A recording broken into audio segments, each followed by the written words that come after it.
যুক্তরাজ্যের হাজার হাজার অভিবাসী এখনো পর্যন্ত তাদের ই ভিসার জন্য নিবন্ধন করেননি। ফলে চূড়ান্ত সময়সীমার মাত্র কয়েকদিন আগে তাদের ইমিগ্রেশন স্ট্যাটাস প্রমাণের কোনো মাধ্যম নেই। হোম অফিস লক্ষ লক্ষ অভিবাসীর জন্য বায়োমেট্রিক পরিচয়পত্র বাতিল করে তার পরিবর্তে একটি অনলাইন ভিত্তিক তথ্য ব্যবস্থা চালু করেছে, যা ভ্রমণ, চাকরি পাওয়া এবং বাসা ভাড়া নেওয়ার ক্ষেত্রে প্রয়োজন হবে। তবে এই নতুন ব্যবস্থাটি শুরু থেকে নানা প্রযুক্তিগত সমস্যায় জর্জরিত।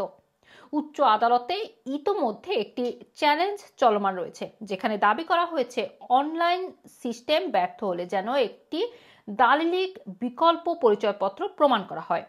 হোম অফিসের তথ্য অনুযায়ী 2024 সালের শেষ নাগাদ 4 মিলিয়নের মধ্যে মাত্র 3.2 মিলিয়ন মানুষ ই ভিসার জন্য নিবন্ধন করেছেন।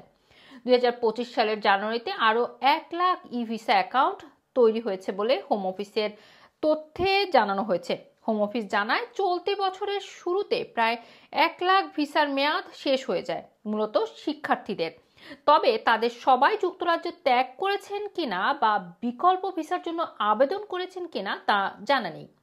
এর ফলে 1 জুনের সময়সীমার মধ্যে প্রায় 7 লাখ মানুষ ই ভিসার জন্য নিবন্ধন না করেই রয়ে যেতে পারেন।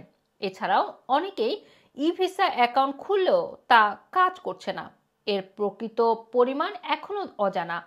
আইনজীবী, গণমাধ্যম এবং অধিকার কর্মীরা জানিয়েছেন, ই ভিসা সংক্রান্ত অসংখ্য অভিযোগ তারা পেয়েছেন।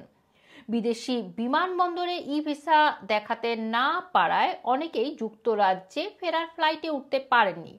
কেউ কেউ চাকরি বা বাসা ভাড়া পাওয়ার সুযোগও হারিয়েছেন। হোম অফিস ইতোমধ্যে নিবন্ধনের সময়সীমা 2 বার বাড়িয়েছে। প্রথমেই 31 ডিসেম্বর 2024 থেকে 31 মার্চ 2025, পরে তা আবার বাড়িয়ে 1 জুন করা হয়েছে। হোম অফিস স্বীকার করেছে, অন্তত 2টি বড় আইটি বিপর্যয় ঘটেছে। প্রথমটি 5 থেকে 6 মার্চ এবং দ্বিতীয়টি 8 থেকে 9 মার্চ।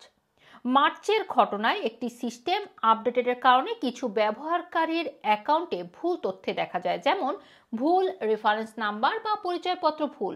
মে মাসের ভিসার তথ্য দিয়ে ইমেল যাচাই করার সময় ব্যবহারকারীদের স্ক্রিনে ত্রুটির বার্তা দেখা যায়, ফলে আবেদন জমা দিতে পারেননি অনেকেই। এই বিষয়ে ওপেন রাইটস গ্রুপ উদ্বেগ প্রকাশ করেছে। প্রতিষ্ঠানটির মাইগ্রেন্ট রাইটস প্রোগ্রাম ম্যানেজার সারা জানিয়েছেন, ত্রুটিপূর্ণ ই ভিসা ব্যবস্থার কারণে যুক্তরাজ্যে বৈধভাবে অবস্থান করলেও অনেক মানুষ বিমানবন্দরে আটক হয়েছেন, চাকরি থেকে বঞ্চিত হয়েছেন এবং এমনকি বাস্তুহীন বা থাকার জায়গার অভাব তৈরি হয়েছে।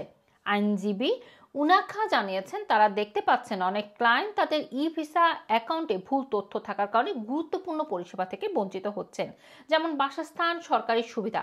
সবচেয়ে উদ্বেগের বিষয় হলো, হোম অফিস এই সমস্যার সমাধানে যেসব পদ্ধতি চালু করেছে সেগুলো ধীর এবং কার্যকর নয়। তিনি আরো বলেন, সরকারের হাতে বিকল্প স্ট্যাটাস প্রমাণ দেওয়ার আইনগত ক্ষমতা আছে।